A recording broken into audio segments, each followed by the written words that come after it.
Hey y'all, it's Ramblin Chris. Today we're going to talk about my recent fork service. If you haven't yet, go ahead and watch this video and come on back.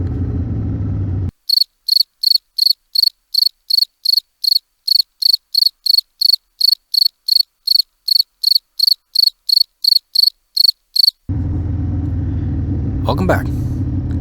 Now that you watched the video, let's start by reviewing what I did with the forks. Firstly, the oil in the forks was changed.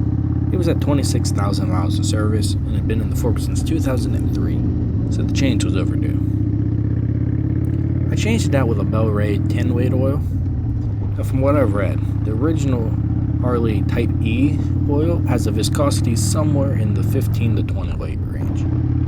So obviously I went lighter with this. The reason I did it was to get some faster damping.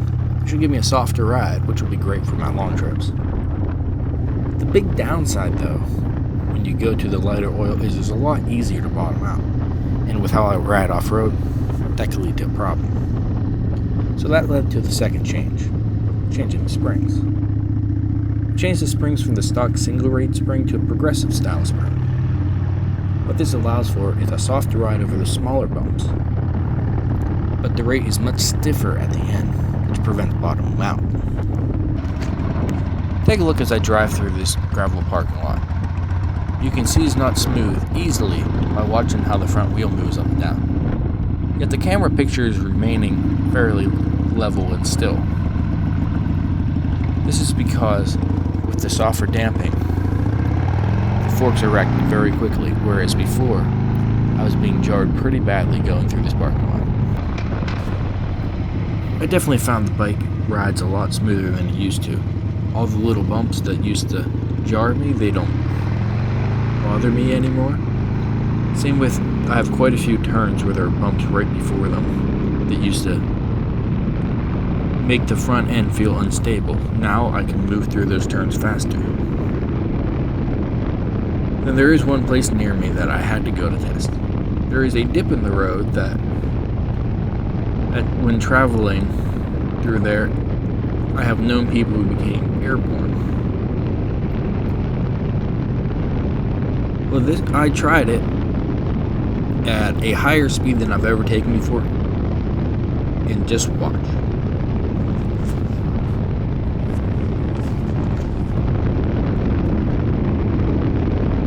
That dip looks a lot smoother on video than it actually is in real life. But you can also see that front end just went straight through it. No hesitation at all, no bouncing or at all. It's just straight down and came back up the other side. Before, I had to go about 20 miles an hour slower than that, and it was still a little bit of roughage. You felt yourself being dropped a little bit, whereas now it's just feels smooth.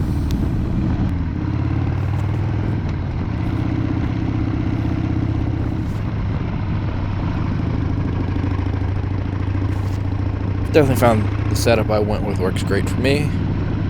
Best setup for you is going to vary based on your weight, your riding style, and your bike. I can definitely feel safe in recommending switching to progressive springs because it's the top rate. It's going to be this, could very well be the same as what you're using now, whereas the bottom helps with the bottom out. I know there's places I used to scrape, I don't scrape anymore.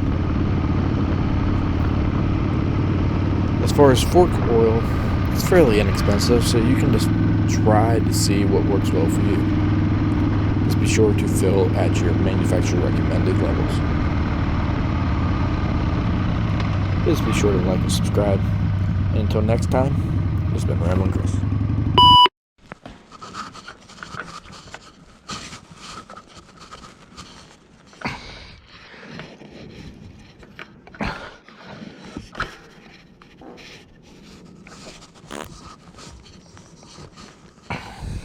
Pushing so hard you farted.